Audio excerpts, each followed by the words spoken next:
కనబడుచుందురు.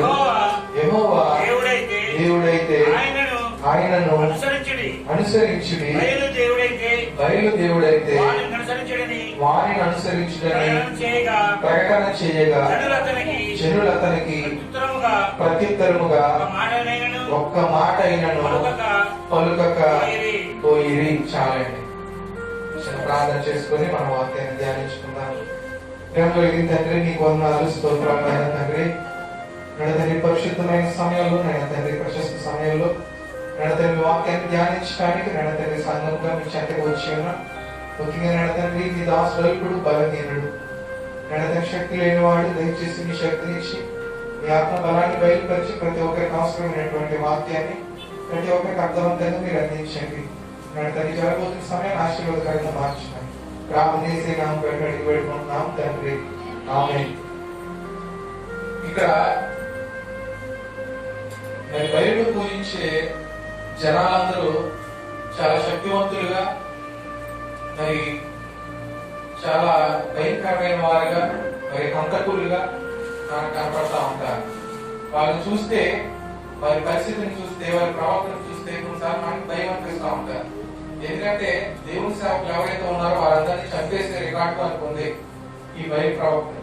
వీరేంటంటే దేవుని యెహోవా తండ్రిని పూజించకూడదు, నేను చెప్పినటువంటి విగ్రహాలని బయలునే పూజించాలని చెప్పేసి వాదించేవారు. అలా వారంతో విడిచిపెట్టకుండా మరి ఎదురొచ్చే వారిని, దేవుడిని పూజించే వారందరినీ చంపేసేవారు. ఇటువంటి పరిస్థితుల్లో వీరున్నారు. అయితే వీరి మధ్యలోకి ఒక దేవుని ప్రవక్త, ఆయన పేరు ఏలియా, ఆయన వీరి మధ్యలోకి ధైర్యంగా వెళ్ళి ఏమంటున్నాడంటే, మీరు అన్నాళ్ళు రెండు తలంపుల మధ్యలో ఉంటున్నారు. మరి యెహోవా దేవుడైతే ఆయన తట్టు చూడండి, బయలు దేవుడైతే వాని తట్టు చూడండి అని చెప్పేసి ఒక ప్రశ్నగానే వాళ్ళంత భయంకరమైన వారు, హంతకులుగా ఉన్నటువంటి వారు, చిత్రహింసలు పెట్టేయడానికి కారణమైన వారు ఏం చేస్తారంటే అక్కడ కనీసం ఒక ప్రత్యుత్తరం కూడా ఇవ్వకుండా నిశ్శబ్దమైపోయారు. అంటే నేను ఈ విషయం ఎందుకు చెప్తున్నానంటే, ఆ మాటకు ఉన్నటువంటి శక్తి, లేదా మాటకు ఉన్నటువంటి ప్రభావం, లేదా మాటలో ఉన్నటువంటి గాంభీర్యం అటువంటిది. ఆ మాట ఏంటంటే, రెండు తలంపుల మధ్యలో మీరు ఎందుకు ఉంటున్నారు అనేటువంటి మాట. సాధారణంగా వారు విగ్రహాలను వారు పూజించి వదిలిపెట్టట్లా, మధ్యలో దేవుడిని ఇన్వాల్వ్ చేస్తున్నారు. వారు అందరి దేవుళ్ళు కలిసి ఉంటే మాకేదో మంచి జరుగుతుందనే అభిప్రాయంలో ఉంటున్నారు. వారు చేసే పనులు వారు చేస్తున్నారు, వారు జీవించే జీవితాన్ని వారు జీవిస్తున్నారు, వారి ఆచారాలు వారు విడిచిపెట్టట్లేదు. మధ్యలో ఏం చేస్తున్నారంటే దేవుడిని కూడా, యేసు ప్రభు వారిని కూడా, లేదా తండ్రి అయిన యెహోవా దేవుడిని కూడా ఇన్వాల్వ్ చేసి వారి జీవితాన్ని ముందుకు సాగిస్తున్నారు.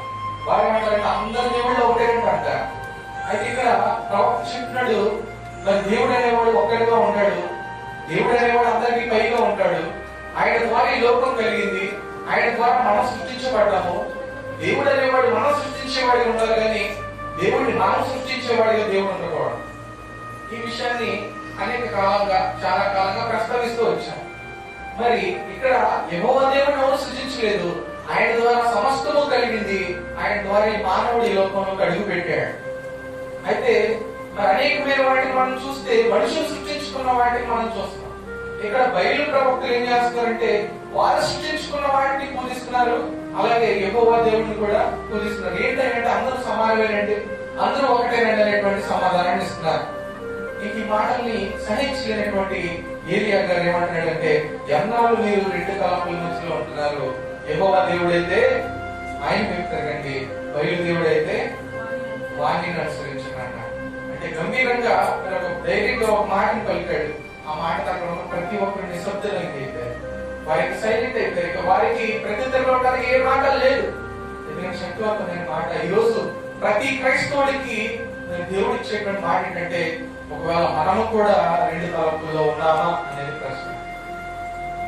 మరి క్రైస్తవుల బుద్ధి మరి కళ్యాణంలో తెలుస్తుంది అంట. అంటే ఏంటంటే, కళ్యాణం వచ్చినప్పుడు మొత్తం లేనిపోయిన ఆచారాలన్నీ అప్పుడు వస్తాయి. వీడు అంటారు, మామూలుగా పిలిచిందంటే ఏమంటే పసుపులు లేకుండా వీటి లేకుండా పెళ్ళిళ్ళు చేస్తామని పక్కవాడు అంట. సరే చేద్దాం అంట. అన్న మంచి కట్నం తీసుకోకుండా పెళ్ళిళ్ళు జరుగుతా అంట, కట్నం తీసుకుంటారు. ఈ విధంగా ప్రతి ఆచారాన్ని మరి పాటించడానికి ముందుకెళ్తారు. ఇప్పుడు పెళ్లి సంవత్సరం అయితే దేవుడు అంటున్నాడు, ఎన్నాళ్ళు రెండు తలంపులు అంటే మీరు లోకానుసారంగా పాటిస్తున్నారా, దేవుడి సారంగా పాటిస్తున్నారా? దేవుడు చెప్పిన ఆజ్ఞలు గైకుంటున్నారా, ఈ లోక సంబంధమైన కూడా గైకుంటున్నారా? అయితే మీలో ఉండాల్సింది ఏదో ఒకటే. ఒక వ్యక్తి 2 పడవల మీద కాలేసుకొని 2 పడవలు చక్కగా అవుతున్నాయి కదా, 2 సమానంగా వెళ్దాం అనుకున్నాడు. ఈ లోపు ఏంటంటే మరి అలలు ఆపోజిట్ లో వచ్చి ఈ పడవ గొప్ప నీటి వెళ్ళింది, ఈ పడవ ఇటు వెళ్ళింది. ఆయన ఏం చేసిన మధ్యలో గడియలు పడి కింద పడ్డాడు. ఎందుకని 2 పడవల మధ్యలో ఉంటే ప్రయాణం ముందుకు వెళ్ళదు. 2 పడవల మధ్యలో కాలేస్తే 2 పడవల్లోనే నేను ఉండాలనుకుంటే మన గమ్యానికి మనం అనుకునే విధంగా ప్రవక్త అంటున్నాడు, ఏలియా గారు ఏమంటాడు, ఎన్నాళ్ళు మీరు 2 తలముల మధ్యలో ఉన్నారు? యెహోవా దేవుడైతే ఆయన అనుసరించండి, బయలు దేవుడైతే ఆయన అనుసరించండి. ఎవరో ఒకళ్ళే మీకు ఉండాలంటే ఈరోజు క్రైస్తవులుగా ఉన్న మనందరం కూడా మరి ఎవరినో ఒకరినే మన హృదయంలో, మన స్థానంలో ఒకరికే చోటు ఉంది. ఆ చోటుని ఎవరికి ఇస్తున్నాం? నీ భర్తకి ఇస్తున్నావా, భార్యకి ఇస్తున్నావా, పిల్లలకి ఇస్తున్నావా, బంధువులకి ఇస్తున్నావా, రక్త సంబంధులకి ఇస్తున్నావా, లేదా దేవుడికి ఇస్తున్నావా? ప్రథమ స్థానం దేవునికి ఇవ్వాల్సిన వారిగా ప్రతి క్రైస్తవులు ఉంటారు. హల్లెలూయా. ఈ మాటను బట్టి కొన్ని విషయాలు మనం జ్ఞాపకం చేస్తున్నాం. ఇది తీర్మానానికి సంబంధించిన ప్రశ్న. మీరు తీర్మానం చేసుకోండి, ఎవరి తరపున ఉండాలి, దేవుడి తరపున ఉండాలా, బయలు తరపున ఉండాలా? మీకే తీర్మానాన్ని విడిచిపెడతాను, రెండింటిలో ఏది కావాలో మీరు తీర్మానం చేస్తున్నా చెప్పేసి ఆ మాట అన్నాడు. కానీ తీర్మానం చేసుకోలేక సందిగ్ధంలో పడిపోయారు. ఒక వ్యక్తి ఒక సేవకుడి దగ్గరికి అంటాడట, నేను అసలు దేవుడిని నమ్ముకోకూడదని, మరి నేను అసలు నా జీవితంలో నేను ఇంకెప్పుడు తీర్మానం తీసుకోనండి అన్నాడు. ఈయన అన్నాడట, నువ్వు చాలా వెలువడిలా కనపడుతున్నావయ్యా, ఏ తీర్మానం తీసుకోనని చెప్పినా కూడా తీర్మానమే కదా అన్నాడు. నేను ఏ తీర్మానం తీసుకోనని చెప్తేనే ఆ తీర్మానం తీసుకున్నాడు ఆ వ్యక్తి. నేను ఏ తీర్మానం తీసుకోనని చెప్పడంలోనే ఆ తీర్మానం కనపడదు. అంటే ప్రతి వ్యక్తి ఒక తీర్మానం తీసుకుంటాడు. బాగా చదువుకోవాలి అనే తీర్మానం తీసుకుంటాడు, బాగా బ్రతకాలి అనే తీర్మానం తీసుకుంటాడు, బాగా కష్టపడాలి ఒక తీర్మానం తీసుకుంటాడు, బాగా డబ్బులు సంపాదించాలి ఒక తీర్మానం తీసుకుంటాడు, ఈ సంవత్సరాలకి ఇల్లు కట్టాలి ఒక తీర్మానం తీసుకుంటాడు, ఈ 40 రోజులు మారకుండా సన్నిధికి వెళ్ళాలి అని చెప్పి ఒక తీర్మానం తీసుకుంటాడు, దేవుడి సన్నిధిలో నేను పాటలు పాడేవాడిగా ఉండాలి ఒక తీర్మానం తీసుకుంటాడు, ప్రతి ఆయన సాక్షి లోకంలో బ్రతకాలి ఒక తీర్మానం తీసుకుంటాడు, ఇక నుంచి నేను సుఖపడేవాడు కాబట్టి కష్టపడేవాడు ఈ లోకంలో బ్రతకాలని కొంతమంది తీర్మానం తీసుకుంటారు. ప్రతి ఒక్కడు ఏదో ఒక సమయంలో ప్రతి ఒక్క వ్యక్తి తన జీవితంలో తీర్మానం తీసుకుంటాడు. ఒకవేళ తీర్మానం తీసుకోవట్లేదంటే మనం బ్రతుకున్న వాళ్ళలో గ్రామం, మన వృద్ధులే తీర్మానం తీసుకోరు. జీవించుతున్న ప్రతి వాడు ఏదో ఒక తీర్మానం తీసుకొని బ్రతుకుతూ ఉంటాడు. అయితే ఈ రోజున మనం ఎటువంటి తీర్మానాలు తీసుకునే వారిగా ఉండాలి, ఎటువంటి తీర్మానాల ద్వారా మనం దేవుడిలో బలపడగలం అనే విషయాన్ని ఒక 5 కోణాలు మనం జ్ఞాపకం చేసుకుందాం. మొట్టమొదటిది మరి రూతు గ్రంథాన్ని మనం చూసినట్లయితే ఒక స్త్రీ కనబడుతుంది, ఆమె పేరు రూతు. న్యాయాధిపతులు తర్వాత గ్రంథం అండి రూతు గ్రంథం. మరి రూతు గ్రంథం 221 పేజీలో ఉంటుంది. రూతు గ్రంథం 1వ అధ్యాయం 16వ వచనంలో, అందుకు రూతు నా వెంబడి రావద్దనియు నన్ను విడిచిపెట్టమనియు నన్ను బ్రతిమాలు కొనవద్దు, నీవు వెళ్ళు చోటికి నేను వచ్చేదను, నీవు నివసించు చోటనే నేను నివసించేదను, నీ జనమే నా జనము, నీ దేవుడే నా దేవుడు, నీవు మృతి పొందే చోటును నేను మృతి పొందేదను. చాలండి, అక్కడనే పాతి పెట్టబడింది. ఇక్కడ ఇంకొక మాట ఇక్కడ చూడండి, మరణము తప్ప మరి ఏదైనా నిన్ను నన్ను ప్రత్యేకించిన యెహోవా నాకు ఎంత కీడైనా చేయుగాక. ఇక్కడ ఎవరెవరితో మాట్లాడతారంటే మరి నయోమి అనే ఆవిడికి మరి 2 కోడలు ఉన్నారు. ఒక ఆవిడ పేరు వార్ప, ఇంకొక ఆవిడ పేరు రూతు. అయితే ఆమె చెప్తుంది, మరి అన్యుల దేశంలో ఉండి అన్యుల దేశంలో నుండి వచ్చి ఆ అబ్బాయిలు చేసుకొని మీరు సమృద్ధి కలిగిన దేశంలోకి వచ్చారు.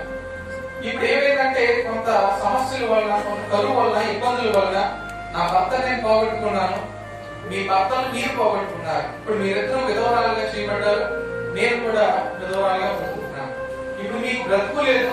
ఇప్పుడు మీరు నాతో ఉంటే మీరు జీవితాంతం మీరు భర్త లేని వారిగా ఉండాలి. మీరేం చేస్తారంటే మీ తల్లిదండ్రుల దగ్గరికి వెళ్ళిపోండి, మీ సొంత దేశానికి వెళ్ళిపోండి, వెళ్ళిపోయి అక్కడ మీరు సంతోషంగా బ్రతకండి. మీరు నూతన వివాహం చేసుకొని మీ జీవితాన్ని చాలా సంతోషభరితంగా మార్చుకోండి. అనవసరంగా నా దగ్గర నుండి మీ జీవితాన్ని నాశనం చేసుకోవద్దు. మీ జీవితాన్ని ఒంటరి పాలు చేసుకోవద్దు. మీ జీవితాన్ని కష్టాల పాలు చేసుకోవద్దు. మీ జీవితాన్ని విమర్శల పాలు చేసుకోవద్దు అని చెప్పి నలుగురు నాలుగు మాటలు అనే పరిస్థితి ఉంటుంది. నాతో ఉంటే మీరు అనేక కష్టాలు పడాలి, నాతో ఉంటే అనేక అపనిందలు వస్తాయి, అనేకులు మనల్ని చూసి కాలం చేసిన వారిగా కనపడతారు. కాబట్టి మీరేం చేస్తారంటే చక్కగా మీ ఊరు వెళ్ళిపోయి మీకు నచ్చినట్టుగా మీరు వివాహాలు చేసుకుని నూతన జీవితాన్ని ప్రారంభించడానికి చెప్తుంటే మరి మొదట ఆమె రెండో ఆమె ఫస్ట్ ఏం లేదు, కానీ రెండోసారి మన అత్తగారు వెళ్ళినప్పుడు ఓర్పా అనే ఆవిడైతే సరే అని చెప్పేసి వెళ్ళిపోయింది. కానీ రూత్ గారు అయితే మొదలకుండా చెప్పే మాట ఏంటంటే, నీ జనమే నా జనము, నీవు వెళ్ళి చోటుకు నేను వచ్చేదను, నీవు నివసించే చోటనే నేను నివసించేదను, నీ దేవుడే నా దేవుడు. గొప్ప మాట హల్లెలూయా. చాలా మంది ఈ విధమైన పరిస్థితులు ఉంటారు. ఇది మన ఆధ్యాత్మిక జీవితంలో మనం అన్వయించుకుంటే చాలా మంది యేసు ప్రభువులోకి వచ్చాక అనేక కష్టాలు వస్తాయి. యేసు ప్రభువులోకి వచ్చిన తర్వాతే భయంకరమైన పరిస్థితులు చోటు చేసుకుంటాయి. యేసు ప్రభువు దగ్గరికి వచ్చిన తర్వాత మన ఆస్తులు మనం పోగొట్టుకోవచ్చు. యేసు ప్రభువులోకి వచ్చిన తర్వాత మన బిడ్డలు మనం పోగొట్టుకోవచ్చు. యేసు ప్రభువులోకి వచ్చిన తర్వాత మన తల్లిదండ్రులు మనం పోగొట్టుకోవచ్చు. యేసు ప్రభువులోకి వచ్చిన తర్వాత మనకున్న సర్వస్వాన్ని మనం పోగొట్టుకోవచ్చు. అయితే మనం ఏం చేయాలంటే రూతు వలె ఎంత కష్టం వచ్చినా కడ వరకు నేను దేవుడితో నడవాలని నిర్ణయం తీసుకోవాలి. హల్లెలూయా. ఆమె తీసుకున్న తీర్మానం ఏంటంటే, రూతు గారు తీసుకున్న తీర్మానం ఏంటంటే, నీ జనమే నా జనము, నీ దేవుడే నా దేవుడు, నీవు నివసించే చోటనే నేను నివసిస్తాను. మధ్యలో కష్టాలు వచ్చి భర్త లేడు, చుట్టూ జనసమూహం ఇష్టం వచ్చినట్టు మాట్లాడుతున్నా, బయటపడే పరిస్థితి, ఈ జీవితంలో మరి ముందుకు చూస్తే మొత్తం అంధకారం కనబడుతుంది. అటువంటి పరిస్థితుల్లో కూడా అంతగానే విడిచిపెట్టకుండా ఎంత కష్టం వచ్చినా, ఎంత సమస్య వచ్చినా, ఎంత ఇబ్బంది వచ్చినా భరించడానికి నాకు దేవుడు శక్తి ఇస్తే చాలు, నేను నీతో ఉంటానని చెప్పేసి ఆమె అత్తగారితోనే. ఈ రోజుల్లో అనేక మంది వారి అత్తగారులతో ఉంట్లా. ఇప్పుడు మన ఆధ్యాత్మిక జీవితంలో మనం ఆలోచన చేస్తే మరి మనం దేవుడితో సహవాసం కలిగి ఉండాలి. హల్లెలూయా. ఆయన మనల్ని సుఖ సంతోషాలు, ఈ లోకంలో సుఖాలు ఉన్నాయి, ఈ లోకంలో సంతోషాలు ఉన్నాయి, ఈ లోకంలో మరి వ్యతిరేక అర్థంలో మనం బ్రతికాం అనుకోండి పోలేని లాభాలు వస్తాయి. మనం విచ్చలవిడిగా మన జీవితాన్ని మనం బ్రతుకుతున్నాం అనుకోండి, బోర్డంత డబ్బు సంపాదించుకోవచ్చు, బోర్డంత ధనం చేకూర్చుకోవచ్చు. అయితే దేవుళ్ళో ఉంటే కష్టపడి కలుసుకుంటాం. దేవుళ్ళో ఉంటే స్వార్థ చెప్పడానికి సిగ్గుపడకూడదు. దేవుళ్ళో ఉంటే ఎన్ని శ్రమలు వచ్చినా అనుభవిస్తూ సహిస్తూ ఆయన శిలువను ఎత్తుకొని ముందుకు సాగాలని చెప్పాడు. హల్లెలూయా. శిలువను ఎత్తుకొని ప్రతి దినము శిలువను ఎత్తుకొని ఆయన వెంబడించమని చెప్పాడు. ఇది ఒక అద్భుతమైన పాట. ఏం పాట అంటే, నా బలహీనత యందు నా శిలువను మోస్తూ నిన్ను పోలి నేను నడిచెదను, వెనుకున్నది మరచి ముందున్న వాటికై సహనముతో పరుగెత్తెదను.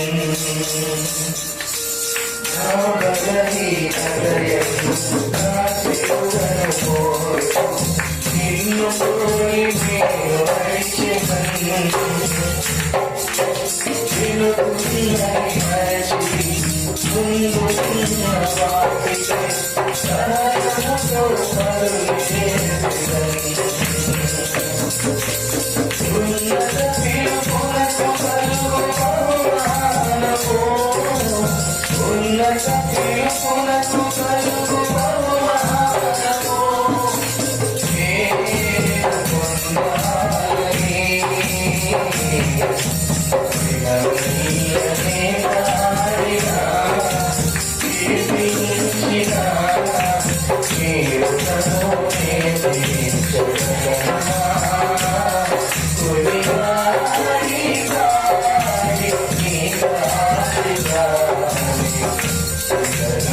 నీ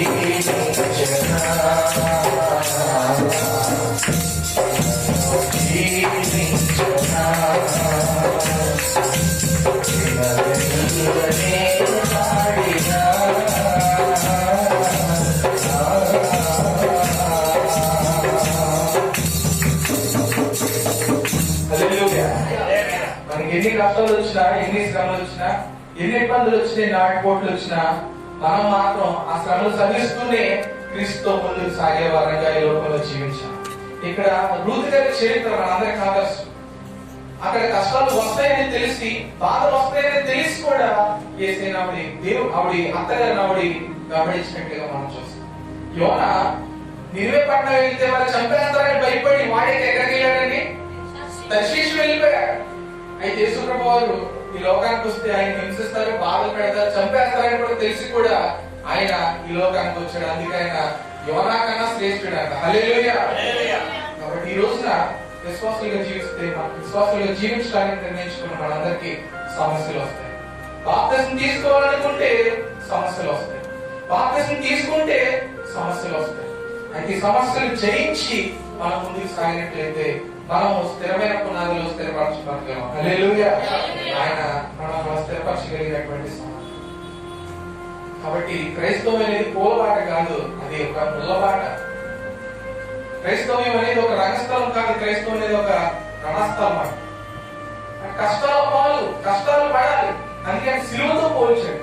సిలువ శ్రమలకి, సిలువ అపనిందలకి, మరి సిలువ తిరుగుబాటుకి అన్నిటికీ సాదృశ్యం. అనేకులు యేసుప్రభు సిలువను ఎత్తుకొని సాగుతుంటే అనేకమైన మాటల ద్వారా ఆయన్ని బాధపరిచారు. అయితే ఆయన అంటున్నాడు, సిలువను ఎత్తుకొని నేను వెంబడించాను. కాబట్టి యేసుప్రభు నమ్ముకుంటే కష్టాలు వస్తాయి. ఇదేనా నాకు ఆశీర్వాదం లేదు, యేసుప్రభు నాకు ఆయన చేయట్లేదు ఏంటంటే అంటారు. మనకు ఆశీర్వాదం ఇక్కడ పడే ప్రతి శ్రమ అక్కడ సమకూర్చబడుతుంది. హల్లెలూయా. పరలోకంలో ఇక్కడ అంటాడు, ఇక్కడ చిమ్మటి ఏడు ఏది ఉండదు, మీరు అక్కడ సంపాదించుకోవాలి. నా తండ్రి అనేక నివాస స్థలములు ఉన్నాయి. కాబట్టి మనుషులు మిమ్మల్ని తిట్టినా, మిమ్మల్ని నిందించినా, మిమ్మల్ని అపనిందలు వేసినా మీరు ఆనందపడండి, ఎందుకంటే పరలోకంలో మీ ఫలము అధికమవుతుంది అన్నాడు. హల్లెలూయా. ఇక్కడ ఈమె ఈ ప్రయత్నం చేసింది, అత్తగారితో ఉండడానికి ఇష్టపడి. శ్రమలు వచ్చినా, బాధలు వచ్చినా నయోమితోనే ఉండాలని చెప్పి రూతు గారు నిర్ణయించుకుంది. తద్వారా ఆమె పొందుకున్న ఆశీర్వాదం ఏంటి తెలుసా? మరి యేసు ప్రభు వారి వంశావళిలో ఆమె చేర్చబడింది. హల్లెలూయా. ఓర్ప గారి మాటకి ఎక్కడ బైబిల్లో కనపడదు. ఓర్ప అనే పేరు మరి రూతు గ్రంథంలో తప్పితే ఎక్కడ? అయితే రూతు గారు మాత్రం ఆశీర్వదింపబడింది. మరి దావీదుకి, మరి తరతరాలు దావీదుకి తల్లి గారి తల్లి. దావీదు ఒక తండ్రి గారి తల్లి. కాబట్టి యేసు ప్రభు వారి వంశావళిలో, యూదా వంశావళిలో ఆమె చేర్చబడింది. దేవుడి ద్వారా గొప్ప ఘనతలో ఆమె పొందుతుంది. మనం కూడా దేవుడి కొరకు ఎన్ని కష్టాలు వచ్చినా, ఎన్ని శ్రమలు వచ్చినా ఆయన విడిచిపెట్టకుండా ఆయన సిలువను మోస్తూ మనం ఈ లోకంలో ముందుకు సాగాలి. మొట్టమొదటి విషయం, ఈ తీర్మానం యేసు ప్రభు వారితో ఉండటానికి, యేసు ప్రభు వారితో కలిసి జీవించడానికి, ఇక మిగిలిన జీవితాన్ని యేసు ప్రభు వారితో కలిసి గడపడానికి మనం తీర్మానం తీసుకోవాలి. ఇది మొదటి తీర్మానం. కాబట్టి రెండు తరముల మధ్యలో ఉండొద్దని చెప్పి ఏలియా గారిని మనం చూస్తూ మనం తీర్మానాల విషయంలో ముందుకు సాగుతున్నాం. మొట్టమొదటి తీర్మానం ఏంటంటే దేవుని కోసం బ్రతకడం. ఎన్ని కష్టాలు శ్రమలు వచ్చినా దేవుడిని విడిచిపెట్టకుండా దేవుని కోసం బ్రతకడం అనేటువంటి తీర్మానం మనం తీసుకోవాలి. రెండవ తీర్మానాన్ని మనం చూద్దాం.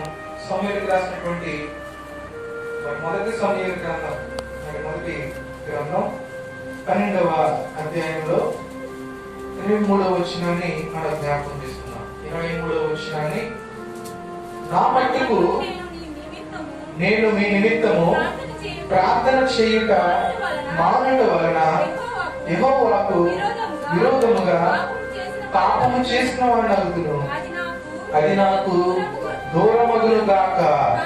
కానీ శ్రేష్టమైన చక్కని మార్గమును నీకు బోధించును అన్నాడు. ఇక్కడ మనం ఆలోచన చేయాలి. ఈ మాట చెప్తున్న వ్యక్తి సమూయేలు గారు. ఈ సమూయేలు గారికి ఇచ్చినటువంటి బిరుదు ఏంటంటే దీర్ఘదర్శి, అంటే ముందు చూపు కలిగిన వాడు, దేవుడి ద్వారా పంపబడిన వాడు, మరి దేవుడి విషయాన్ని జనాలతో చెప్పేటువంటి వాడు, గొప్ప దైవజనుడు, మరి గొప్ప ప్రవక్తగా కనపడతా ఉంటాడు. అయితే ఈ సమూయేలు ప్రవక్త గారు ఏమంటాడంటే ఇశ్రాయేలు ప్రజలతో, నా మట్టుకు నేను నీ నిమిత్తము ప్రార్థన చేయుట మానుట వలన యెహోవాకు విరోధముగా పాపము చేసిన వాడు. అంటే నీ నిమిత్తం ఎల్లప్పుడూ నేను ఏం చేస్తాను అంటాడు? ప్రార్థన చేస్తాను అంటాడు. ఇంకో మాట ఏమంటుందంటే, అది కానీ శ్రేష్టమైన చక్కని మార్గమును మీకు. ఈ మాట గురించి నేను ఎందుకు చెప్తున్నానంటే, సాధారణంగా మనల్ని వద్దని ఇంకొక వారిని జనాలు ఏర్పాటు చేస్తున్నారనుకో, సాధారణంగా మనకి బాధ కలగవచ్చు. సాధారణంగా మనం వేదన చెంది మన జనాల గురించి ఆలోచించడం మానేయచ్చు. ఇక్కడ ఇశ్రాయేలు ప్రజలు ఏం చేశారో తెలుసండి? సమూయేలు గారు ఇశ్రాయేలు ప్రజలందరికీ ఒక ప్రవక్తగా ఉంటున్నాడు, దేవుడి విషయాన్ని బోధిస్తున్నాడు, బైబిల్ గురించి వారికి బోధిస్తున్నాడు, ధర్మశాస్త్రాన్ని ఉపదేశిస్తున్నాడు, చక్కగా వారందరినీ ఒక సరైన తోవలో నడిపిస్తున్నాడు. అయితే ఈ సమయంలో జనాలకు ఒక ఆలోచన వచ్చింది ఏంటంటే, మాకు రాజు ఉంటే బాగుంది అనుకున్నాడు. అయితే ఈయన అనుకున్నాడు, నేను చక్కగా ప్రవక్తగా ఉన్నానని దేవుడి విషయాలు చెప్తున్నాడు, మీరు ఏ విధంగా దైవికంగా ఎదిగితే బాగుంటది అనుకున్నాడు.